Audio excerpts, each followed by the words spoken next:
आज हम भारतीय संविधान पढ़ेंगे। हालांकि कुछ वीडियो आपके सामने उपस्थित हो चुके हैं, लेकिन आज हम भारतीय संविधान को बिल्कुल प्रारंभ से प्रारंभ करेंगे। अर्थात मेरे कहने का ये मतलब है, आज से हम भारतीय संविधान को एक क्रमबद्ध रूप से पढ़ेंगे। तो आप इसमें नंबर 1 जो पहला आपका टॉपिक होगा वो कहलाएगा भारत का संवैधानिक विकास। लेकिन भारत के संवैधानिक विकास से पहले यदि इस पर चर्चा कर लें, कुछ इतिहास के टॉपिक आते हैं, उन पर यदि चर्चा कर लें तो इसको हमें समझने में और आसानी होगी। हालांकि आप जानते हैं, जो हम बताने जा रहे हैं वो जानते हैं, लेकिन फिर भी यदि उस पर दृष्टि डाली जाए तो इसका प्रभाव और अच्छा आपके ऊपर पड़ेगा। आप जानते हैं कि 31 दिसंबर सन 1600 ईस्वी को आप देखेंगे ब्रिटिश ईस्ट इंडिया कंपनी की स्थापना हो गई थी। तत्कालीन जो ब्रिटेन की रानी थी वो एलिजाबेथ प्रथम थी। उन्होंने 15 वर्षों तक पूर्वी देशों के साथ व्यापार करने की अनुमति दे दी थी कि आप भारत में 15 वर्ष तक व्यापार कर सकते हैं। तो यहाँ से ब्रिटिश ईस्ट इंडिया कंपनी की शुरुआत होती है। और आप ये भी जानते हैं कि ब्रिटिश ईस्ट इंडिया कंपनी की जब स्थापना हुई थी तब भारत का शासक अकबर था। इस समय क्योंकि अकबर की मृत्यु 1605 ईस्वी में होती है, तो इस समय जो भारत का शासक था वो अकबर था। हालांकि 1605 ईस्वी में अकबर की मृत्यु हो जाती है और बाद में जो अंग्रेज राजदूत भारत आते हैं तो उनको जहांगीर के दर्शन होते हैं। आपने पढ़ा होगा टॉमस रो वगैरह, ये जहांगीर के दरबार में ही आए थे। तो यदि इसी पर और चर्चा की जाए तो आगे यदि आप चर्चा करें तो इसमें देखेंगे आप 1757 का प्लासी का युद्ध हुआ था। आपने इतिहास में पढ़ा होगा। हालांकि हम इतिहास की वीडियो भी आपके सामने उपस्थित कर रहे हैं। आज हमने लास्ट इतिहास का जो टॉपिक पढ़ा था वो आपका बौद्ध धर्म पढ़ा था। तो इतिहास भी हम क्रमबद्ध रूप से चला रहे हैं। तो आप जानते हैं कि 1757 के प्लासी युद्ध के बाद अंग्रेज़ों का भारत में अप्रत्यक्ष रूप से शासन होने लगता है, क्योंकि जो 1757 का प्लासी युद्ध है इसमें अंग्रेज सेनापति जो रॉबर्ट क्लाइव था उसने विजय प्राप्त कर ली थी और इस प्रकार अंग्रेज़ों का भारत में अप्रत्यक्ष रूप से शासन हो गया था। लेकिन अंग्रेजी शासन को जब ठोस कदम मिला था 1764 में, आपने पढ़ा होगा एक और युद्ध हुआ था जिसे बोला जाता है बक्सर का युद्ध। 1764 ईस्वी के बक्सर युद्ध में अंग्रेजी शासन को एक ठोस कदम मिल गया था कि हाँ, अब भारत में हम पूर्ण रूप तरीके से या प्रत्यक्ष रूप से शासन कर सकते हैं। तो ये अंग्रेज़ों द्वारा 2 युद्ध जीत लिए जाने के बाद ही अंग्रेज़ों के जो पैर थे वो भारत में अच्छी तरीके से मजबूत हो गए। तो जब अंग्रेज़ों का भारत में 1764 के बाद प्रत्यक्ष रूप से शासन हो गया तो अंग्रेज़ों ने इसे चलाने के लिए समय समय पर कई नियम भेजे, जिसे एक्ट भी बोला जाता है, एक्ट भेजे। वही जो एक्ट हैं वो भारतीय संविधान की सीढ़ियाँ बनता चला गया। तो आप जानते हैं कि 1757 से लगा के 1947 तक 190 वर्ष तक अंग्रेज भारत पर शासन करते रहे और हमने किस प्रकार आज़ादी प्राप्त की थी ये हम इतिहास में पढ़ेंगे। लेकिन हमें क्या पढ़ना है, भारतीय संविधान एवं राज्य व्यवस्था। उसका जो पहला टॉपिक होगा वो कहलाएगा भारत का संवैधानिक विकास। तो आज इसी पर हम चर्चा करेंगे, भारत का संवैधानिक विकास। मैंने बताया कि अंग्रेज़ों द्वारा जब प्रत्यक्ष रूप से शासन हो गया था तो उन्होंने कई एक्ट भारत में भेजे। तो एक्ट आप 2 प्रकार से पढ़ेंगे। इसका पहला हम टॉपिक डालेंगे, इसका जो पहला टॉपिक होगा वो होगा भारत का संवैधानिक विकास।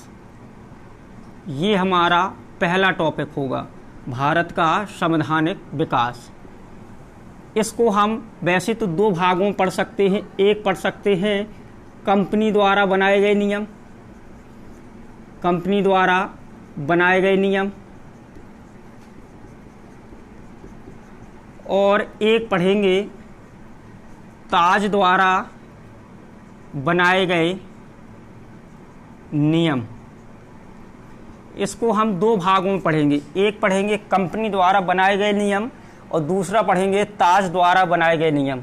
कंपनी द्वारा बनाए गए नियम कितना पढ़ेंगे हम, इसमें आप पढ़ेंगे 1773 का रेगुलेटिंग एक्ट। इसी में आप पढ़ेंगे 1800 या इसी में आप एक थोड़ा और पढ़ लेंगे 1784 का प्रिंस इंडिया एक्ट। इसके अलावा अगला पढ़ेंगे 1793 का चार्टर एक्ट। इसी में पढ़ेंगे आप 1813 का चार्टर एक्ट। इसी में आप पढ़ेंगे 1833 का चार्टर एक्ट, और इसी में आप पढ़ेंगे 1853 का चार्टर एक्ट। ये कंपनी द्वारा बनाए गए नियम थे। इसमें आप पहला नियम पढ़ेंगे 1773 का रेगुलेटिंग एक्ट, 1784 का पिट्स इंडिया एक्ट, 1793 का चार्टर एक्ट, 1813 का चार्टर एक्ट, 1833 का चार्टर एक्ट और 1853 का चार्टर एक्ट। अब जब भारत में जो प्रथम स्वतंत्रता आंदोलन का युद्ध होता है, आप जानते हैं 1857 की क्रांति, तो भारत का शासन कंपनी के हाथ से निकलकर सीधा कहाँ चला जाता है? ताज में चला जाता है। अब भारत पर कंपनी शासन नहीं करती है, अब भारत पर शासन करती है संसद, वहाँ की क्राउन जिसे बोला जाता था ताज। तो यहाँ पढ़ेंगे सबसे पहला एक्ट पढ़ेंगे 1858 का भारत शासन अधिनियम, फिर इसके बाद पढ़ेंगे 1861 का भारत परिषद अधिनियम, फिर 1909 का भारत परिषद अधिनियम, फिर 1919 का भारत परिषद अधिनियम, फिर 1935 का भारत परिषद अधिनियम, फिर 1947 का भारतीय स्वतंत्रता अधिनियम। तो इसको हम दो भागों में पढ़ते हैं, पहला भाग ये कहलाएगा, दूसरा भाग ये कहलाएगा। तो सबसे पहले हम पहला भाग पढ़ेंगे, 1773 से हम पढ़ना प्रारंभ करेंगे। तो आप 1773 रेगुलेटिंग एक्ट जो था, ये अंग्रेज़ों द्वारा भारत के लिए बनाया गया पहला कानून था। इसके अलावा इसकी क्या विशेषता है जो एग्जाम की दृष्टि से महत्वपूर्ण होती है, चाहे वो आपका पीसीएस का पेपर हो, चाहे वो आरओ प्री का पेपर हो या पीसीएस प्री का पेपर हो, ये परीक्षा की दृष्टि से बहुत महत्वपूर्ण टॉपिक है। तो आप इसे पढ़ेंगे, इसके अलावा इसे समझेंगे, क्योंकि कभी कभी इन्हीं एक्टों से भी प्रश्न पूछ लिए जाते हैं। बड़ी जो आपकी तैयारी होती है, जैसे पीसीएस वगैरह हुआ, तो इससे भी आपके प्रश्न बन जाते हैं। तो सबसे पहले इसमें आप पढ़ेंगे 1773 का रेगुलेटिंग एक्ट।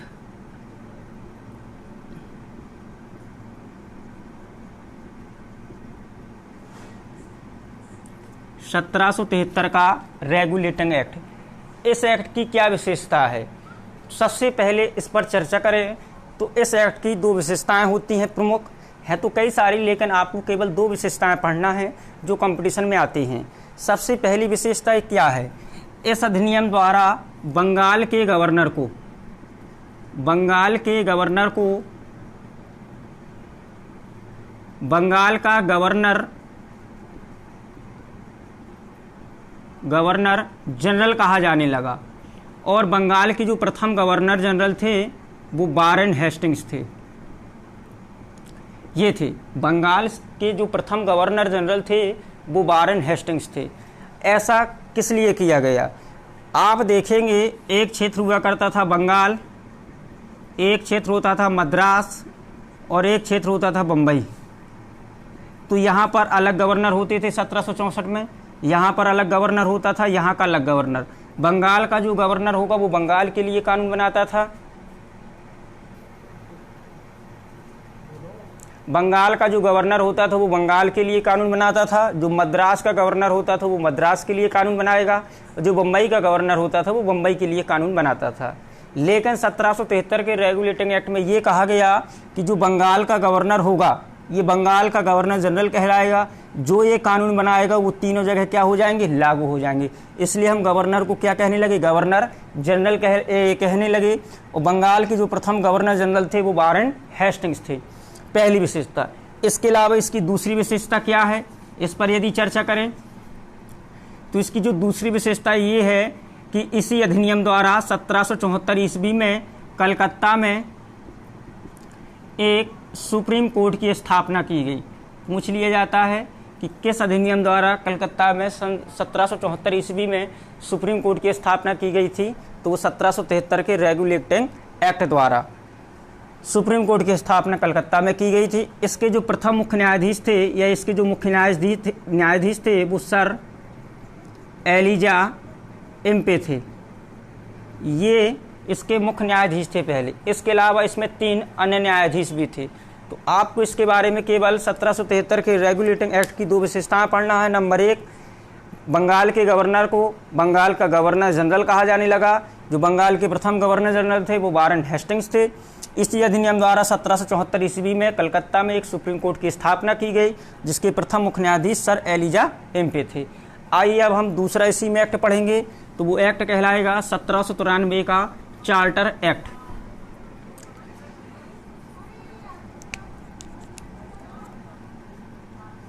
1793 का चार्टर एक्ट। हाँ, इसके पहले एक और एक्ट आता है 1784 का पिट्स इंडिया एक्ट। तत्कालीन जो ब्रिटेन का प्रधानमंत्री था वो पिट्स था, तो उसने भी एक नियम निकाला था, क्योंकि 1773 के रेगुलेटिंग एक्ट में कुछ कमियां थीं। उन कमियों को दूर करने के लिए 1784 का पिट्स इंडिया एक्ट भेजा था। उसमें द्वैध शासन प्रणाली अर्थात द्वैध शासन व्यवस्था को जन्म दिया गया, अर्थात बोर्ड ऑफ कंट्रोल और बोर्ड ऑफ डायरेक्टर, नियंत्रण परिषद और व्यापारिक परिषद, दो अलग अलग चीज़ें डिवाइडेशन कर दिया, इन दोनों का भाग कर दिया।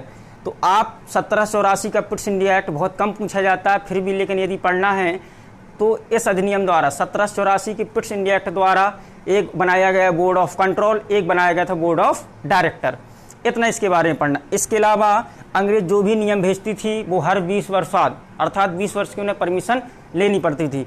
तो 1773 के बाद आपका आएगा 1793 का चार्टर एक्ट। यदि कह दिया जाए कंपनी के व्यापार को पुनः 20 वर्ष के लिए अनुमति कब दी गई, तो 1793 के चार्टर एक्ट द्वारा कंपनी के अधिकारों को 20 वर्षों के लिए बढ़ा दिया गया। तो 1793 के चार्टर एक्ट की यह विशेषता है। इसके अलावा अगला जो एक्ट होगा आपका 1813 का चार्टर एक्ट। इसकी विशेषता महत्वपूर्ण है। इसकी पहली विशेषता क्या है? इसकी पहली विशेषता ये है, कंपनी के एक अधिकार व्यापार को समाप्त कर दिया।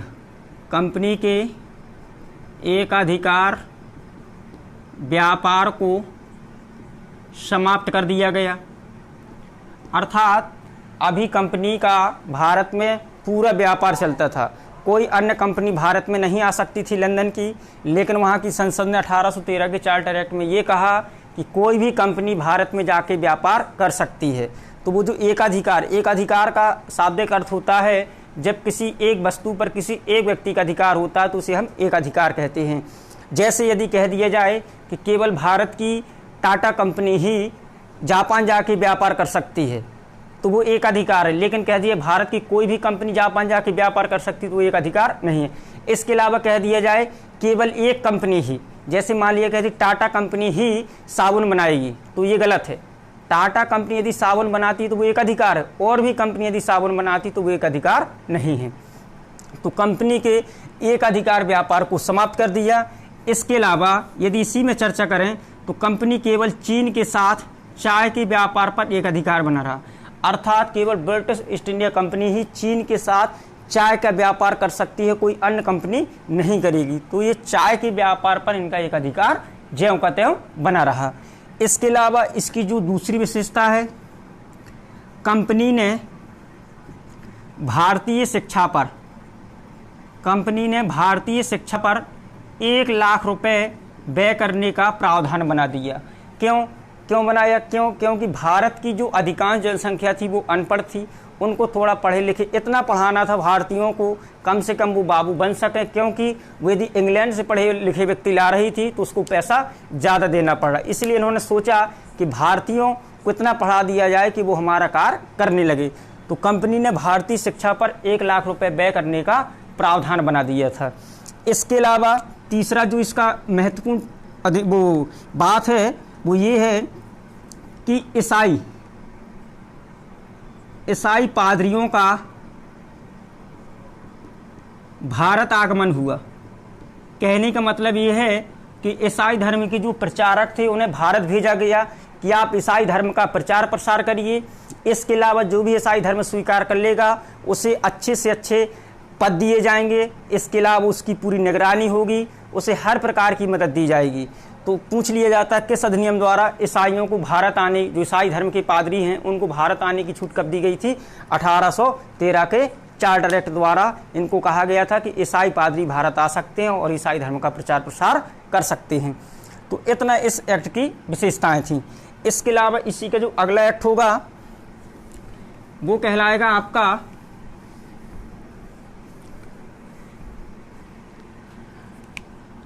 हमने 1813 का चार्टर एक्ट पढ़ लिया। पूछ लिया जाए कंपनी के एक अधिकार व्यापार को कब समाप्त किया, तो वो किया था 1813 के चार्टर एक्ट। ईसाई मिशनरियों का भारत कब आगमन हुआ, तो 1813 के चार्टर एक्ट द्वारा। कंपनी ने भारतीय शिक्षा पर 1 लाख रुपए व्यय करने का प्रावधान कब बनाया? तो 1813 के चार्टर एक्ट द्वारा। अगला जो एक्ट होगा वो कहलाएगा आपका 1833 का चार्टर एक्ट। इस एक्ट की क्या विशेषता है? ये एक्ट भी आप देखेंगे सबसे महत्वपूर्ण एक्ट माना जाता है। क्यों? क्योंकि इसकी नंबर 1 जो विशेषता है वो ये है कि बंगाल के गवर्नर जनरल को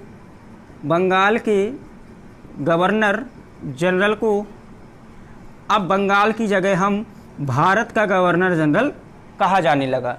और जो भारत के प्रथम गवर्नर जनरल बने थे वो थे लॉर्ड विलियम बेंटिंक। ये भारत के प्रथम गवर्नर जनरल थे। आपने पढ़ा होगा इतिहास में कि इन्हीं के सहयोग से भारत से सती प्रथा का अंत किया गया था। तो इस अधिनियम द्वारा बंगाल के गवर्नर जनरल को भारत का गवर्नर जनरल कहा जाने लगा। इस प्रकार का जो शासन था पूर्णतः केंद्रीकृत हो गया, एक अधिकार शासन आ गया। इस एक्ट की जो दूसरी विशेषता है वो ये पढ़ेंगे, कंपनी के व्यापार पर पूर्णतः प्रतिबंध लगा दिया। यदि आपसे कह दिया जाए कंपनी के व्यापार पर पूर्णतः प्रतिबंध कब लगाया गया, तो 1833 के चार्टर एक्ट द्वारा। कंपनी का एक अधिकार व्यापार कब समाप्त किया, तो वो किया था 1813 के चार्टर एक्ट द्वारा। तो इसमें केवल ये 2 विशेषताएं पढ़नी हैं। नंबर 1 कि बंगाल के गवर्नर जनरल को भारत का गवर्नर जनरल कहा जाने लगा। भारत के प्रथम गवर्नर जनरल थे आपके लॉर्ड विलियम बेंटिंक। इसके अलावा इसी अधिनियम द्वारा कंपनी के व्यापार को पूर्णतः समाप्त कर दिया। 1813 में आपने पढ़ा था एक अधिकार समाप्त किया, अभी ये व्यापार कर सकती थी, लेकिन 1833 में इसके व्यापार को पूर्णतः बंद कर दिया। ना तो वो चीन के साथ चाय का व्यापार करेगी, ना कोई अन्य व्यापार कर सकती थी। इसी में जो अगला आपका एक्ट कहलाएगा वो कहलाएगा 1853 का चार्टर एक्ट। 1853 का चार्टर एक्ट। इस एक्ट की विशेषता क्या है? 1853 के चार्टर एक्ट द्वारा यह कहा गया कि कंपनी के जो महत्वपूर्ण पद होंगे उस पर प्रतियोगी परीक्षाओं का आयोजन किया जाएगा। ये कहा गया कंपनी के महत्वपूर्ण पदों पर प्रतियोगी परीक्षाओं का आयोजन होगा। ये कंपनी द्वारा ऐसा कहा गया था, वहाँ की क्राउन द्वारा ऐसा कहा गया था। तो अब ICS की आपने परीक्षा सुनिएगी। ICS की परीक्षा इंडियन सिविल सर्विस, जिसे आज हम बोलते IAS बोला जाता है, उस समय वो ICS कहलाती थी। तो ICS की परीक्षा सबसे पहले जो पास की थी भारत में वो की थी सत्यनाथ टैगोर ने। ठीक, इसके अलावा अब पढ़ेंगे आप ताज द्वारा बनाए गए नियम। क्योंकि भारत में जो सबसे बड़ा विद्रोह होता है अंग्रेजों के खिलाफ वो होता है 1857 की क्रांति। आपने इतिहास में पढ़ा होगा 1857 की क्रांति में अंग्रेजों को एक बहुत बड़ा धक्का लगता है, जिससे पूरा जो भारत का शासन था वो कंपनी से निकलकर सीधे वहाँ की संसद अर्थात क्राउन में चला जाता है। तो अब क्राउन द्वारा बनाए गए नियम को ही पढ़ेंगे। आगे यदि इसी में चर्चा की जाए, ताज द्वारा बनाए गए नियम।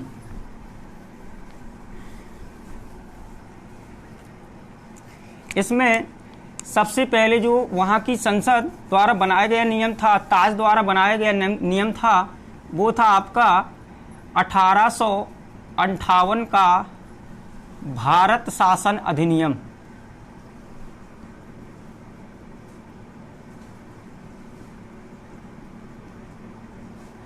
ये था 1858 का भारत शासन अधिनियम। इस अधिनियम की कई विशेषताएं हैं। नंबर पहली विशेषता क्या है? भारत का शासन कंपनी के हाथों से निकलकर ब्रिटिश क्राउन चला गया। पहली विशेषता है भारत का शासन कंपनी के हाथों से निकलकर ब्रिटिश क्राउन चला गया। दूसरी विशेषता क्या है? दूसरी विशेषता ये है कि भारत में मुगल वंश का सदैव के लिए अंत कर दिया गया कि अब भारत में कोई भी मुगल वंश का अगला शासक नहीं होगा। इसके अलावा तीसरी विशेषता क्या है? तीसरी विशेषता ये है कि बंगाल, आपने पढ़ा होगा कि भारत का गवर्नर जनरल अब वायसराय कहा जाने लगा। अर्थात इसी 1858 के अधिनियम द्वारा ये कहा गया कि जो भारत का गवर्नर जनरल होगा उसे हम अब वायसराय कहेंगे। तो भारत के गवर्नर भारत के गवर्नर जनरल को वायसराय कहा जाने लगा। और भारत के जो प्रथम वायसराय थे वो लॉर्ड कैनिंग थे। ये भारत के प्रथम वायसराय थे। अगला, भारत से मुगल वंश का सदैव के लिए अंत कर दिया गया। तीसरी विशेषता, भारत का शासन कंपनी से निकलकर ताज या वहाँ की क्राउन में चला गया। तो ये तीसरी विशेषता है इसकी। इसके अलावा इसकी एक और विशेषता है, 1784 का जो पुश इंडिया एक्ट था उसमें बोर्ड ऑफ कंट्रोल बनाया गया था, बोर्ड ऑफ डायरेक्टर बनाया गया था। Board of control, board of director, इन दोनों को समाप्त कर दिया गया तथा भारत में एक नया पद बनाया। वो पद कहलाता है भारत सचिव का। भारत सचिव एक नया पद बनाया गया। ये वाली सब जो घोषणाएं हैं वो 1 नवंबर 1858 ईस्वी को 1 नवंबर 1858 ईस्वी को लॉर्ड कैनिंग ने इलाहाबाद में पढ़कर सुनाया था। इसके अलावा इसकी बस यही विशेषताएं आती हैं एग्जाम में, तो आपकी इतनी 4-5 विशेषताएं इसकी याद कर लेना है। इसके अलावा जो अगला नियम था वो पढ़ेंगे हम। इसके बाद एक नियम आता है 1861 का अधिनियम। उसमें ये कहा गया कि गवर्नर जनरल या वायसराय की कार्यकारिणी परिषद में कुछ भारतीयों को शामिल किया जाएगा। इतनी उसमें चर्चा होती है। तो इसमें दृष्टि न रखते हुए अगला इसमें जो पढ़ेंगे वो कहलाएगा 1892 का भारत परिषद अधिनियम। 1892 का जो भारत परिषद अधिनियम है, इसमें यह कहा गया, अर्थात भारतीयों को बजट पर बहस करने की अनुमति दी गई। यदि आपसे कह दिया जाए किस अधिनियम द्वारा भारतीयों को बजट पर बहस करने की अनुमति दी गई, तो आप बताएंगे 1892 के चार्टर एक्ट द्वारा जो भारतीयों को बजट पर बहस करने की अनुमति दी गई थी। इसके अलावा जो अगला नियम होगा वो कहलाएगा 1909 का भारत परिषद अधिनियम। ये कहलाएगा 1909 का भारत परिषद अधिनियम। 1909 के भारत परिषद अधिनियम के 2 नाम हैं। इसका जो पहला नाम है वो कहलाता है मार्ले मिंटो सुधार। यदि आपसे कह दिया जाए कि मार्ले मिंटो सुधार कब बना था, तो बना था 1909 में। उस समय जो मार्ले था ये भारत सचिव था, भारत सचिव, और जो मिंटो था ये भारत का वायसराय था, ये था। इसलिए इसे मार्ले मिंटो सुधार भी कहा जाता है। इसी अधिनियम को फूट डालो राज्य करो की नीति कहा जाता है। राज्य करो की नीति कहा गया। क्यों कहा गया? क्योंकि पहली बार जो भारत में संप्रदाय के आधार पर चुनाव हुए थे वो 1909 में ही हुए थे। अर्थात यदि आपसे कह दिया जाए कि पहली बार भारत में सांप्रदायिक चुनाव कब हुए, तो पहली बार जो भारत में सांप्रदायिक चुनाव हुए थे वो 1909 में हुए थे। इसके अलावा भारत में संप्रदाय चुनाव या सांप्रदायिक चुनाव का जनक किसे माना गया, तो वो माना गया था मिंटो को। मिंटो को ही भारत में संप्रदाय के आधार पर चुनाव का जनक माना जाता है। इसमें ये आगे यदि इसी पर चर्चा की जाए तो जो अगला था एक्ट वो था 1919 का भारत परिषद अधिनियम।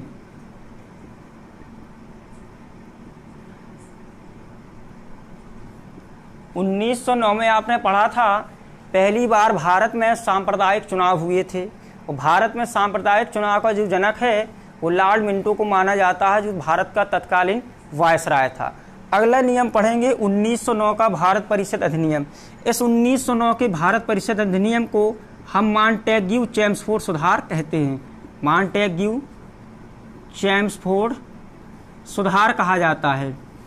इसकी जो पहली विशेषता है, यदि आपसे कह दिया जाए कि प्रांतों में द्वैध शासन की व्यवस्था कब की गई थी, तो आप बताएंगे प्रांतों में जो द्वैध शासन लगाया गया था वो 1919 के अधिनियम द्वारा लगाया गया था। आप द्वैध शासन क्या होता है इस पर यदि चर्चा कर लें। जब शासन किसी एक व्यक्ति पर होता है, जब शासन किसी एक व्यक्ति का होता है तो उसे हम बोलते हैं एक अधिकार शासन। लेकिन जब शासन के दो मालिक होते हैं तो उसे बोला जाता है द्वैध शासन। जैसे द्वैध शासन क्या है, एक शक्ति किसके हाथ में होती है, गवर्नर के हाथ में होगी, एक शक्ति किसके हाथ में होती है, सरकार के हाथ में होती है। जैसे आज भी है, प्रांतों में भी द्वैध शासन लगा है, केंद्र में भी द्वैध शासन है। प्रांत में आप देखेंगे, जैसे उत्तर प्रदेश आप ले लो, तो उत्तर प्रदेश में क्या होगा, गवर्नर होगा अर्थात राज्यपाल होगा, और एक क्या होगी, सरकार होगी। तो ये कैसा शासन है, ये द्वैध शासन है। इसके अलावा इसके पहले एक अधिकार शासन था। जब अंग्रेजों का समय था 1833 में तो एक अधिकार शासन था, लेकिन वर्तमान में भारत में कैसा शासन है, द्वैध शासन है। भारत में प्रांतों में भी लगा है और केंद्र स्तर पर भी द्वैध शासन। एक प्रधानमंत्री होगा, एक क्या होगा, राष्ट्रपति होता है। तो जब यदि सत्ता का एक मालिक है तो एक अधिकार शासन, सत्ता की दो मालिक है तो वो कैसा शासन कहलाएगा, द्वैध शासन कहलाएगा। तो अंग्रेजों द्वारा 1919 के अधिनियम में कहा गया प्रांतों में द्वैध शासन की व्यवस्था की गई। इस जो 1919 का अधिनियम था, इसकी 10 साल बाद जांच होनी थी कि प्रांतों में जो द्वैध शासन लगा है ये सही है अथवा गलत है। जब इसके 10 साल पूरे नहीं हुए, अंग्रेजों ने 2 साल पहले ही एक आयोग बिठाल दिया। आपने उसका नाम सुना होगा, साइमन कमीशन। साइमन कमीशन क्या होता है, ये फरवरी 1928 में भारत आ जाता है। इसका जमकर विरोध होता, क्यों, क्योंकि इसे कब आना चाहिए, 1929 में आना चाहिए। तो ये समय से पहले आ गया। दूसरी अंग्रेजों ने गलती क्या की, दूसरी गलती ये थी कि साइमन कमीशन में जितने सदस्य थे वो सभी कैसे थे, अंग्रेज थे। इसलिए भारतीयों ने साइमन कमीशन का विरोध किया था। इसी साइमन कमीशन के विरोध में आप देखेंगे पंजाब के जो प्रमुख नेता थे, भारत के जो प्रमुख नेता थे, लाला लाजपत राय की लाठी प्रहार के कारण मृत्यु हो जाती है। तो इसी का जो नतीजा था, इसकी 10 साल बाद क्या होनी है, जांच होनी है। तो प्रांतों में जो द्वैध शासन की व्यवस्था की गई थी वो 1919 के अधिनियम द्वारा ही की गई थी। अगला अधिनियम पढ़ें इसी में, तो वो कहलाएगा आपका 1935 का अधिनियम। 1935 का अधिनियम 1935 का जो अधिनियम है ये प्रस्तावनाहीन है, अर्थात इसमें प्रस्तावना नहीं थी। इसमें 1919 के अधिनियम की प्रस्तावना को जोड़ा गया था। इसके अलावा इसी अधिनियम द्वारा प्रांतों में द्वैध शासन को समाप्त कर दिया गया। अब केंद्र स्तर पर द्वैध शासन की व्यवस्था की गई। अभी प्रांतों में था 1919 में, लेकिन 1935 में हमने प्रांतों में समाप्त करके केंद्र में द्वैध शासन की स्थापना कर दी गई। तो 1935 के अधिनियम की ये विशेषताएं थी। यदि आपसे पूछा जाए ये 1935 का अधिनियम है, ये मील का पत्थर साबित होता है, क्योंकि भारत का शासन 1947 से लगा के जब आज़ाद हुआ था और जब तक भारत गणतंत्र नहीं हो गया, जो भारत का शासन चला था वो 1935 के अधिनियम के द्वारा ही चलाया गया था। तो इतना इसके बारे में हमें पढ़ना पड़ता है। इसके अलावा अंग्रेजों द्वारा भारत के लिए बनाया गया जो अंतिम कानून था वो था 1947 का भारतीय स्वतंत्रता अधिनियम। मार्च 1947 में आप देखेंगे भारत के जो अंतिम वायसराय बनकर आते हैं वो आते हैं माउंटबेटन। माउंटबेटन ने भारत के बड़े बड़े नेताओं से बात की और उसने निष्कर्ष निकाला कि जब तक भारत पाकिस्तान का बंटवारा नहीं हो जाएगा तब तक यहाँ पर अंग्रेज इनको शक्ति नहीं दे सकते। तब क्या होता, लॉर्ड माउंटबेटन जब भारत के वायसराय बनकर आते तो वो प्रमुख नेताओं से बात करते हैं और एक योजना बनाते हैं। इसके अलावा आपसे पूछ दिया जाए कि भारत पाकिस्तान का बंटवारा किस योजना के तहत हुआ, तो भारत जो पाकिस्तान का बंटवारा है माउंटबेटन योजना के तहत होता है। माउंटबेटन योजना के तहत भारत पाकिस्तान का बंटवारा हो जाता है। माउंटबेटन योजना बनाई गई थी 3 जून 1947 ईस्वी को, अर्थात 3 जून 1947 ईस्वी को माउंटबेटन योजना मिल गई थी। इसे जुलाई 1947 में से पारित कर दिया गया और 2 देश बनाए गए। भारत से पृथक एक नया देश बनाया गया जिसका नाम है पाकिस्तान। तो भारतीय इतिहास वो भारतीय संविधान में आप इसका जो पहला टॉपिक है भारत का संवैधानिक विकास, आज आपने इसे पढ़ लिया है। बस इसको आप 1-2 बार देखेंगे तो आपको ये और समझ में आ जाएगा। धन्यवाद।